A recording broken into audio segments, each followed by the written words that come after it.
కోమటిరెడ్డి వెంకరెడ్డి సాబ్ మంత్రి సాబ్ అసలు ఇది తెలంగాణ రాష్ట్రంలో కాంగ్రెస్ పరిపాలన చూసేసి చుట్టుపక్కల ఉన్న రాష్ట్రాలందరూ కూడా ఉత్సాహపరుస్తున్నారు. ఇట్లాంటి పాలన మాకు కూడా కావాలని కోరుకుంటారని చెప్పేసి అంటున్నారు. మీకు మీకు మీకు ఒకవేళ మీకు మీకు టైం ఉంటే దయచేసి మీకు ఆర్టీఐ వేసి రాష్ట్రంలో ఎన్ని పోలీస్ స్టేషన్లో ఎంతమంది మీద కేసులైనా ప్రభుత్వాన్ని ప్రశ్నిస్తే సోషల్ మీడియాలో అమాయకుల మీద సోషల్ మీడియాలో ప్రశ్నిస్తే కేవలం ఉద్యమం కాదు, ప్రశ్నించినందుకు ఎన్ని వేల మంది మీద ఈ 2 నెలల కేసులైనా లెక్క తీయండి తెలుస్తుంది.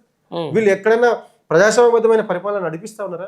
ఈ రేవంత్ రెడ్డి ప్రభుత్వంలో ర్యాలీలు తీసే హక్కు లేదు, మీటింగ్లు పెట్టుకునే హక్కు లేదు, ప్రశ్నించే హక్కు లేదు, సోషల్ మీడియాలో కూడా ప్రభుత్వాన్ని ప్రశ్నించే హక్కు లేదు. ధర్నా చౌక్ను ఓపెన్ చేసిరు కదా, ధర్నా చౌక్ను ఓపెన్ చేసినావు, దమనకాండని ప్రయోగిస్తా ఉన్నావు, అరెస్టులకు పాల్పడతా ఉన్నావు, అడ్డగోలు కేసులు పెడతా ఉన్నావు. లగచర్ల రైతులు తిరగబడితే, సొంత నియోజకవర్గ రైతులు తిరగబడితే తీసుకుపోయి జైల్లో పడేసింది కదా, సంఖ్యలు వేసింది కదా రైతులకు, సొంత నియోజకవర్గ రైతులకు. అల్లంపూర్లో రైతులు తిరగబడితే వాళ్ళ మీద అడ్డగోలుగా కేసులు పెట్టి జైలు పంపించింది కదా, ఆదిలాబాద్లో రైతుల మీద రాచి రంపాన పెట్టింది కదా. ఇట్లా ఎన్నని చెప్పుకుంటాము? ఎక్కడుంది ప్రజాపాలన? ఎక్కడుంది ఇందిరమ్మ రాజ్యము?